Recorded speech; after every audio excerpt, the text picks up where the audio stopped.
तर नमस्कार मंडळी. सकाळी उठले, झाडून वगैरे काढून घेतलं, मग फ्रेश होऊन देवपूजा केली. नंतर मग मला पोहे बनवायचे होते, म्हणून मी कांदे वगैरे बारीक कट करून घेतले. आता मी किचनवरतीच कांदे पण कट करते, त्यासाठी सेपरेट ताट वगैरे मांडत नाही.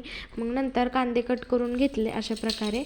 नंतर मिरची पण बारीक कट करून घेतली आणि कढीपत्ता पण काढून घेतला. कढई तापायला ठेवली. इकडे शेंगदाणे भाजून घेतले. शेंगदाणे भाजून झाल्यानंतर कढई तापलीच होती, मी पटकन कांदा टाकला त्यामध्ये. कांदा न तेल टाकताच मी आधी भाजून घेते, मग कांदा असा कसा पटकन भाजतो.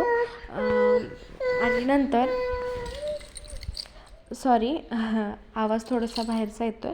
मग नंतर मी कांदा वगैरे भाजून घेतला, त्यामध्ये शेंगदाणे टाकले, हळदी, मिरची, कढीपत्ता, कोथिंबीर, जिरी, मोहरी सगळं टाकून घेतलं. व्यवस्थित असं मीठ टाकून पोहे चांगले आपले शिजून दिले आणि नंतर सगळ्याला वाढून घेतले. नंतर मी इकडं कणिक मळून चपात्या पण बनवल्या. आत्याने मला थोडीशी मदत करू लागितली.